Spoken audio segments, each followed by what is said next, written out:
Olá, sejam todos muito bem-vindos a mais uma aula de EBD. Na semana passada, nós falamos sobre o adultério e quando o adultério acontece. E a gente deu 5 passos importantes que você precisa voltar lá. Quando você se depara com o adultério, no sentido de reconhecimento, no sentido de arrependimento e não remorso, de abandonar plenamente o pecado, de confessar e aí sim, através do perdão, encontrar restauração. Hoje, na sequência, nós vamos falar sobre quero me separar. Posso? E geralmente não é somente pela relação ilícita ou pelo sexo fora do casamento, mas às vezes por motivos mil, as pessoas podem encontrar justificativa para a separação. E nós estamos num ambiente cristão, onde nós usamos a palavra de Deus para nos guiar, nos doutrinar, nos ensinar acerca da vontade de Deus para as nossas vidas. Portanto, hoje nós vamos falar sobre divórcio, sobre a ideia de se divorciar. E quando a gente diz isso, eu sei que tem algumas pessoas que podem dizer assim, no final, né? Mas, pastor, o senhor não tem noção do problema que eu tenho vivido dentro do meu casamento? O senhor não tem noção da violência que eu tenho vivido dentro do meu casamento? E eu só estou casado, e eu só estou casado ou casada porque a igreja está me forçando. A igreja não força ninguém a ficar casada. A igreja também não vai endossar, apoiar a ideia do divórcio como se fosse algo comum, banal ou como se tornasse uma regra. Existem exceções que nós não podemos tornar regra. E a gente precisa acompanhar cada um desses passos. Para tanto, nós temos hoje, mais uma vez aqui conosco, os pastores Wilson e o pastor Ivan nos acompanhando nessa jornada de EBD. Sejam muito bem-vindos e muito obrigado pela presença de vocês Amém, aqui. querido. É um Obrigado, prazer. pastor. Vamos lá? Vamos nessa. Vamos lá. Quero me separar. Posso? Em Malaquias, no capítulo 2, versículo 16, o texto mais áureo sobre o divórcio, nós temos muito claro Deus dizendo: eu odeio o divórcio. E quando Deus diz eu odeio o divórcio, é bom ficar muito claro: Deus não odeia o divorciado, mas odeia o divórcio, o ato, as consequências. É como se Deus estivesse dizendo assim: eu sei que o divórcio alcança pessoas inocentes, como filhos, como parentes, como amigos. Eu sei que o divórcio alcança o pior e mais profundo do ser humano, e é por isso que eu odeio o divórcio.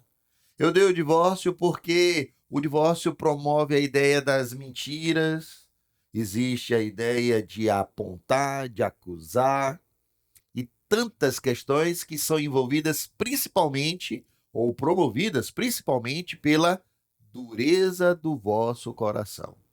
Que é o que Jesus nos ensina em Mateus 19, que nós vamos ver aqui também. E por isso que o divórcio é algo que Deus odeia.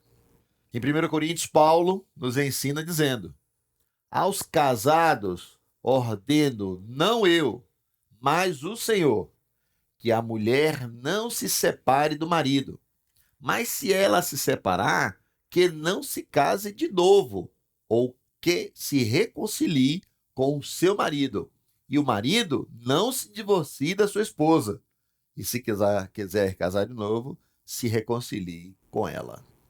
Pastor, mas e agora? Já separou, casou de novo, e agora separa de novo para voltar para o primeiro casamento, pastor Ivan?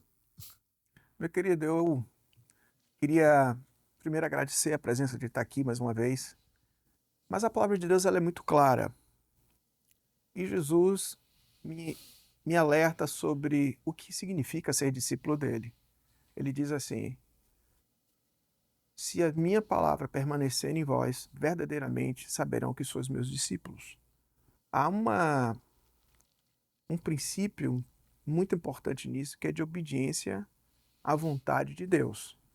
A gente já viu aqui propósito de Deus para o casamento, a gente já deu uma olhada na própria palavra de Deus sobre o casamento e aquilo que Jesus diz, citando aquilo que está lá em Gênesis 2, 24, que deixará o homem, seu pai, a sua mãe, e unir-se à sua mulher.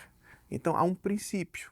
Então, se Paulo me diz isso, e a Bíblia é uma regra de fé, é a palavra de Deus, eu creio nisso, é o que ela está dizendo, simplesmente. Reconcilie-se. Exatamente. Muitas vezes, alguns desses questionamentos são fruto de uma sequência de erros e de É desobediência verdade. que colocam as pessoas em uma situação impossível, humanamente falando. E quando você fala isso, quantos casos que eu já não conheço de pessoas que se divorciaram, que casaram de novo e agora têm filhos com esse novo casamento? Não é algo tão simples, né? Não. Não é porque a situação é complexa e difícil, talvez de algumas pessoas, que vamos mudar o fato de que o princípio é claro. Claro que Deus vai dar sabedoria mediante a sua palavra para, por meio de uma condução, de orientação De um pastoral, tratamento. de um Exatamente. tratamento, dar o devido desfecho, que não é tão simples de se pensar assim. Mas, em hipótese alguma, nós devemos nos utilizar dos exemplos complexos da vida, de uma sequência de erros tomados, para invalidar o princípio. A regra é clara, já diria um comentarista, né?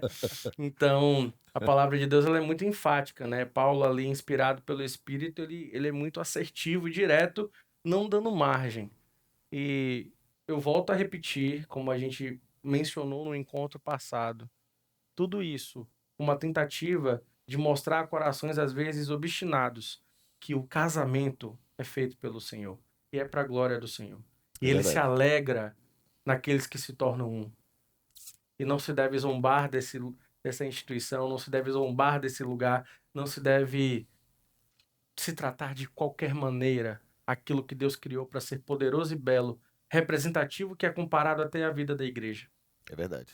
1 Coríntios 7, 12 e 13, em continuidade, nos ensina dizendo, Paulo ainda falando, aos outros digo eu, não Senhor, e aqui eu preciso fazer uma pausa, porque no final desse próprio capítulo 7, Paulo diz, sei que sou conduzido pelo Espírito Santo. Então, independente de ter sido diz o Senhor e não eu, ou digo eu e não o Senhor, não invalida o ensino, a autoridade, a profundidade e a pertinência do ensinamento que a palavra nos ensina, porque o Espírito Santo conduz Paulo para que escreva o que está escrito.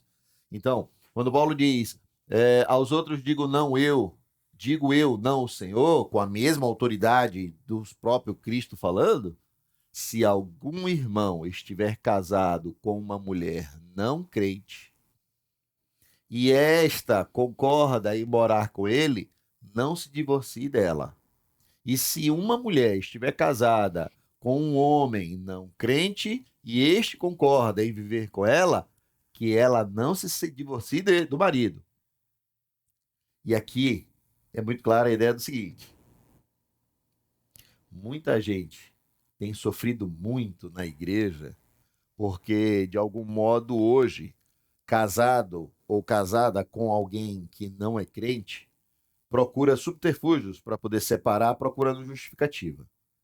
A questão é que, muitas vezes, essa pessoa já cometeu um erro lá atrás, que foi o julgo desigual. Decisão própria dela. Exatamente. Que nós já falamos aqui antes, e que é a ideia da pessoa ter entrado no jogo desigual com a expectativa no coração de que ele vai se converter, ela vai se converter. Casamento evangelístico. Casamento evangelístico. Isso não existe. E automaticamente a pessoa, incorrendo no primeiro erro, que é o jogo desigual, ela procura então uma justificativa para poder se separar e fugir da responsabilidade. E o que Paulo está dizendo aqui é exatamente isso. Se você está casado com alguém não crente, não se separe. Mesmo que tenha cometido o primeiro erro lá atrás do jogo desigual, ou não, quando os dois não eram cristãos e um aceitou a Cristo, o que Paulo está dizendo? Não separe, porque ele ou ela não é crente. Se ele quer continuar, permaneça.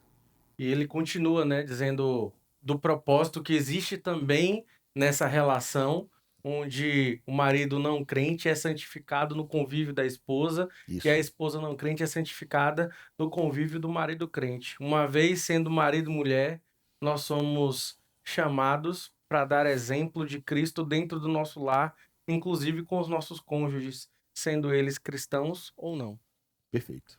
E muitas vezes alguns maridos e algumas mulheres não suportam ficar, não porque o marido descrente chegou numa situação insustentável, mas porque a mulher ou o homem crente não deu exemplo dentro de casa. E ele não conseguiu entender ou ver Cristo naquela pessoa e ao invés dessa pessoa chegar ao Senhor, ela completamente se afasta e abandona a família. E a tragédia ainda é pior, né? É verdade. A questão do divórcio na lei. E aí Jesus Cristo, indagado, né, pelos fariseus, e aí perguntam: é lícito ao homem, lá em Mateus 19, no versículo de 3 a 6, é lícito ao homem repudiar a sua mulher por qualquer motivo? Os fariseus ali Mas redando é Jesus. importante salientar, e aí o pastor Wilson provavelmente vai comentar, que no início desse texto há um versículo importante, que os fariseus dizem tentando Uhum. Jesus. Por favor, pastor Diz assim o Wilson. versículo 3, né? Alguns fariseus se aproximaram de Jesus, a minha versão está assim, testando, perguntaram. Aqui testando, outras versões vão dizer tentando, Tentando. né? De alguma forma, Enredando. de maneira clara, tentando encurralar o nosso mestre, para Exatamente. que ele fosse pego em contradição, para que ele desse uma resposta que justificasse os intentos escusos que ele já possuía dentro do próprio coração. É isso mesmo. E às vezes, assim, por favor, não estou querendo aqui de maneira alguma tratar essa situação de uma maneira rasa, mas podemos cair nessa coisa de que lado você está. Você está do lado dos fariseus ou do lado de Jesus? Porque a gente procura muito justificativa para algo que é muito claro na Sabe palavra uma de coisa Deus. que eu pensei, lembrei desse seu exemplo? Que casais que estão passando por processos difíceis e dolorosos, muitas vezes fazem questionamentos com o intento de acharem justificativas para o exercício da vontade deles, Exatamente. não para viver a vontade de Deus. Então, é muito fácil, às vezes, como leitor, julgar esse fariseu que se utiliza de um intento, de uma intenção má para com questionamento com Jesus. Mas, às vezes, nós, no meio do nosso erro, nos utilizamos da nossa sabedoria para questionar com intenções malignas, a despeito de querer executar dentro de nós mesmos a nossa própria vontade, que não agrada a Deus. Sabe o que é interessante quando a gente, conversando aqui, a gente falando sobre os fariseus e tal, né? Naquela época existiam os fariseus, os saduceus, os zelotes e tantos outros, né? Hoje a gente tem tantas denominações e cada um, de algum modo, tenta ou persegue em interpretar a Escritura Sagrada ao seu bel prazer. Tentando encaixar a realidade da vida dela. Eu não Sim. preciso me transformar, eu preciso achar uma maneira de Isso. moldar a Bíblia à minha própria vontade e não cumprir a vontade de Deus como pastor. E a gente aqui precisa, mencionou. na verdade, exercitar a ideia muito clara de buscar nas Escrituras Sagradas o que está escrito, sem tentar adaptar a nossa realidade, mas adaptar a nossa Exatamente. realidade àquilo que a palavra de Deus nos ensina. Porque senão, quem seriam os fariseus de hoje? Os batistas? Ou qual outra denominação que não me cabe falar aqui para não De maneira criar nenhum alguma, tipo de polêmica? Porque a verdade é que, tanto naquele tempo como hoje, as pessoas tentam adaptar a verdade de Deus a alguma realidade da sua própria vida. Os tempos parecem ter mudado, mas o pecado continua o mesmo. o coração É. mesmo. E pastores, e percebam que Jesus ele não barateava o evangelho. Não. Você vê aquele jovem rico, que era uma coisa só que ele precisava fazer. Ele era quase que perfeito, mas uma coisa só que talvez nos nossos dias a gente te aceita assim, você vai melhorando. Não. É. Uma coisa só que ele não foi capaz de renunciar à sua riqueza. E a palavra de Deus diz que Jesus o amou, mas ele não seguiu Jesus. Né? O evangelho ele é contundente. Obviamente que a vida não é matemática, a gente sabe disso. Né? A gente não está dizendo aqui de maneira alguma que a vida é matemática, não.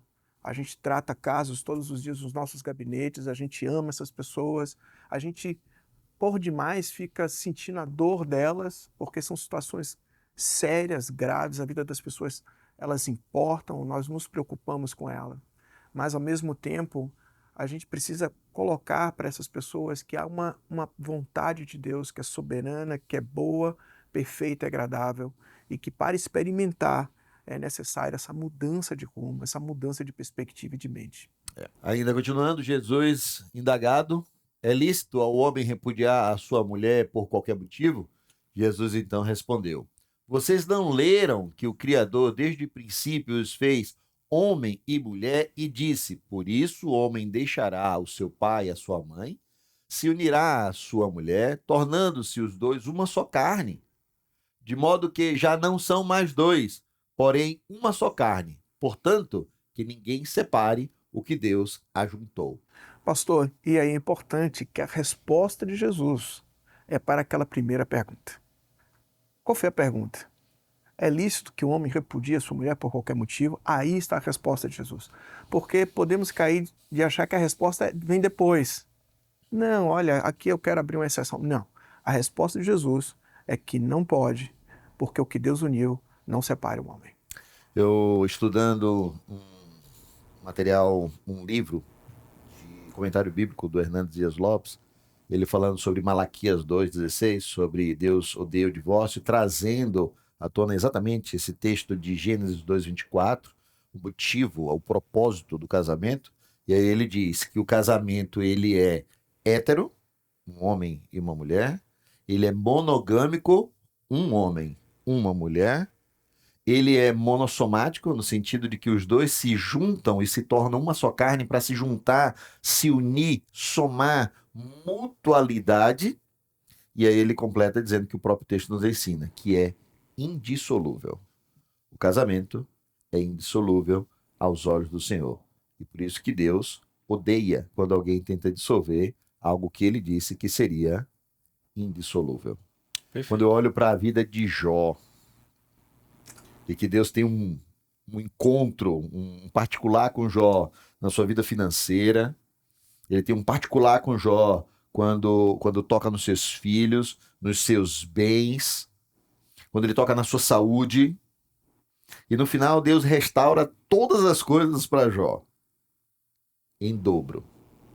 Só uma coisa Deus não restaurou, porque também não tirou: sua mulher. Indissolúvel. Mesmo que ela tenha dito para ele, lá em Amaldiçoa o Jó teu Deus e morre, 2,9, né? e que ela diz, você ainda se mantém puro assim? Amaldiçoa o teu Deus e morre. E aí Jó pega e diz, falas como uma louca. Receberemos o bem de Deus, ou não o seu mal? E honestamente algumas pessoas dizem naquela hora que a mulher de Jó desviou, que a mulher de Jó não era crente, só que a mulher de Jó estava sendo simplesmente frágil, emocionalmente mulher, conduzida por suas emoções. E nessa hora Jó pega e repreende ela, como marido, como homem, coloca ela no lugar, e a Bíblia diz, e em nada Jó pecou com os seus lábios. O casamento é indissolúvel, por maior que seja o problema que aconteça dentro do próprio casamento. Por maior que seja o problema entre os dois, tem que haver solução. E o próprio Jesus Cristo, no próximo texto, ele diz o motivo que os fariseus indagaram ele, o motivo que hoje em dia tantas denominações acerca do próprio, de um único texto, tem tantas interpretações de pode separar e pode casar de novo, pode separar, não pode separar e pode casar, pode largar. A mesma coisa que acontecia naquele tempo com os fariseus, saduceus, zelotes e tantos outros, acontece hoje também, ao invés de a gente voltar para as escrituras sagradas que diz, não separe. E aqui Jesus diz o motivo, quando ele diz, os fariseus perguntaram, então por que Moisés ordenou dar carta de divórcio e repudiar a mulher? Jesus respondeu, foi por causa da dureza do coração de vocês, que Moisés permitiu que vocês repudiassem a mulher. Mas não foi assim desde o princípio. Eu, porém, lhes digo, quem repudiar a sua mulher, não sendo por causa de relações ilícitas, e casar com outra comete adultério. Jesus deixa muito claro, o grande problema, a indagação que eles fazem, tentando enredar Jesus acerca da separação, era exclusivamente por causa da dureza do coração deles. Pastor Fábio, quem é que fala esse texto? Quem responde? Eu só quero ter convicção. Foi o pastor Jesus Fábio? Cristo. Não, foi Jesus Não, tem Cristo. certeza? Foi algum Misericórdia. apóstolo? Foi algum apóstolo? Não pode ter sido Não pastor Foi a Fábio igreja nunca. que instituiu isso? Não, foi Jesus Cristo. Foi Jesus que instituiu isso. E é importante a gente ter a convicção, e a gente vai reforçar aqui, né? A gente já mencionou isso no outro encontro. Quando Jesus afirma essas coisas, a igreja de Cristo ainda nem foi fundada. Exatamente. É isso mesmo. Mas isso é um princípio e é uma ordem e uma direção clara de Deus desde os tempos antigos, desde muito antes da fundação da igreja. O que existe por parte da igreja que tenta ser saudável é tentar viver e permanecer nas diretrizes absolutas que não são negociáveis diante do próprio Jesus Cristo, que é o Filho de Deus. Perfeito. O grande problema é a dureza do coração, que promove a mentira, que promove o adultério, que promove o recasamento, que promove outros e outros pecados, que promove a ideia do desejo exacerbado, da libertinagem. A dureza no coração é que traz à tona todas essas consequências. E Jesus diz de forma muito clara, dizendo: foi por causa da dureza do coração de vocês que Moisés instituiu esse novo fundamento. Mas não era assim desde o princípio. Não foi para isso, outras versões dizem, não foi para isso que Deus os criou. E talvez seja por conta da dureza do coração, Exatamente. que alguns irmãos talvez não entendam essa palavra de Jesus. Essa palavra tão dura, mas clara e amorosa de Jesus. É verdade. Cláusula de exceção. E eu coloquei como uma pergunta, né? Uma interrogação. Cláusula de exceção? Já fica aqui o meu questionamento. Complexo quando a gente pega um conceito bíblico e atribui uma expressão ao conceito que não está na Bíblia. Isso é fruto de interpretação pessoal. Não estou aqui para defender que necessariamente está errado, mas é um risco que se corre. É isso mesmo. É um risco que se corre. Em Mateus, Jesus continua, no capítulo 5, versículo 31 e 32, dizendo: também foi dito, aquele que repudiar a sua mulher deve dar-lhe uma carta de divórcio. Eu, porém, lhes digo, quem repudiar a sua mulher, exceto em caso de relações ilícitas, a expõe a se tornar adúltera, e aquele que casar com a repudiada também comete adultério. Essa é a primeira cláusula que as pessoas, de algum modo, tentam justificar a possibilidade da separação. É a condição de uma relação ilícita.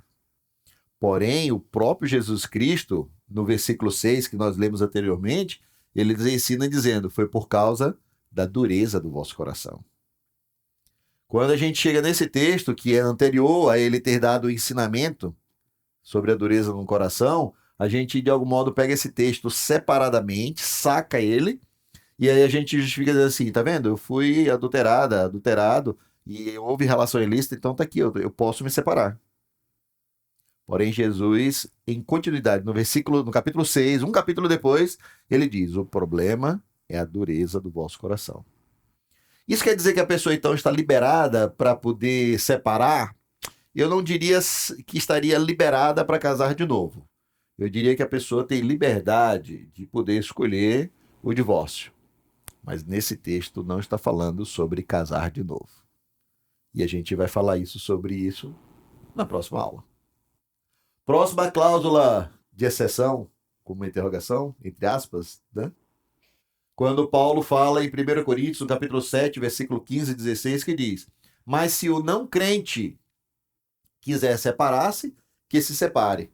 Então as duas cláusulas que geralmente são usadas como cláusula de exceção justificativa para a separação ou para o divórcio é a ideia de relação ilícita ou do abandono. Pastor, mas a gente está falando do descrente.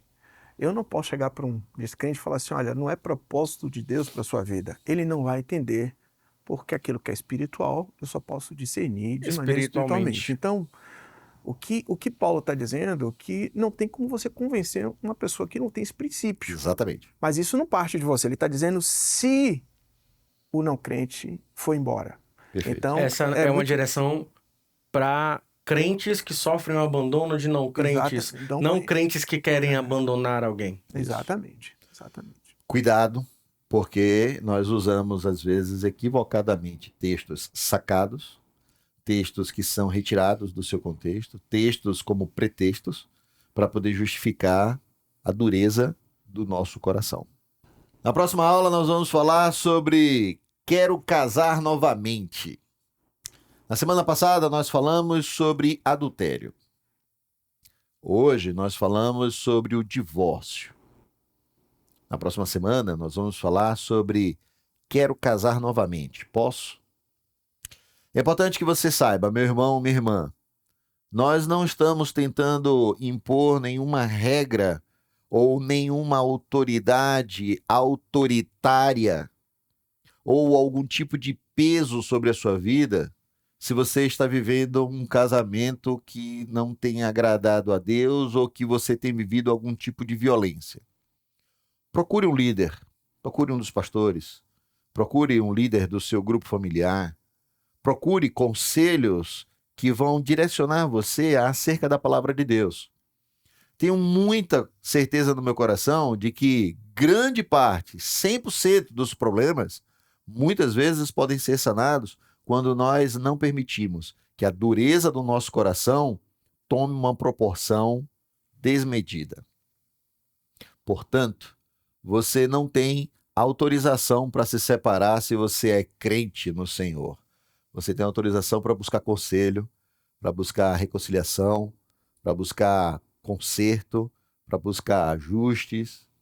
E que incansavelmente você lembre que o casamento ele é hétero, entre um homem e uma mulher, ele é monogâmico entre um homem, uma mulher, ele é monossomático porque os dois se juntam, se unem, formam uma só carne para dividir a vida juntos, mas também, por último, ele também nos ensina dizendo-lhe que é indissolúvel. Cuidado para que você não use exceções para tornar uma regra. Cuidado também para você não pegar essas exceções e tornar a justificativa para o desejo do seu coração que está imbuído de toda dureza que você tem se permitido e que Deus não tratou porque você não apresentou a Ele. Cuidado para que você não tome uma decisão hoje baseada num equívoco cometido lá no início, quando você tenta se separar hoje, porque talvez não seja com um cristão ou uma mulher crente, quando na verdade você já cometeu uma sequência de erros, e dentre elas a ideia do jugo desigual. Seu marido, a sua esposa não tem obrigação de se converter a Cristo porque você se converteu. Mas lembre, mulheres, lembrem que lá em 1 Pedro, no capítulo 3, versículo de 1 a 5, nos ensina que se o seu marido não for cristão, não for crente, não tiver temor de Deus, que não seja pelo vosso muito falar, que não seja pelos penduricalhos do seu cabelo, nem pelos enfeites exteriores, mas por um coração contrito e quebrantado que agrada a Deus. Homens, tenho certeza que Deus lhe dá a capacidade de ter resiliência para sustentar, olhar para 1 Pedro 3,7 e ver o seu casamento ser transformado quando nos ensina: vós, maridos, coabitai com as vossas esposas com entendimento, dando-lhe honra como vaso mais frágil, por elas serem co-herdeiras da graça da vida convosco, para que não sejam impedidas as vossas orações. Antes de você pensar no divórcio, pense nesses textos, aplique ele na sua vida e não permita que a dureza do vosso coração impeça que a palavra do Senhor inunde o seu ser. Que na próxima semana a gente possa se encontrar novamente aqui para falar sobre divórcio, sobre recasamento, causado talvez pelo adultério ou não, mas que a gente possa tratar de forma muito clara sobre casar de novo, se você deve ou não, se você pode ou não. Agora você vai receber aí no chat um link que você vai poder acessar e entrar numa sala virtual onde professores nossos da EBD vão estar participando ali. Vai aparecer também um QR Code no canto da sua tela, onde você pode apontar a câmera do seu celular e também ser direcionado para essa sala e você poder desfrutar de mais conhecimento e discussão acerca desse assunto que é muito relevante. Que Deus te abençoe e até o próximo encontro, querendo Deus. Até logo.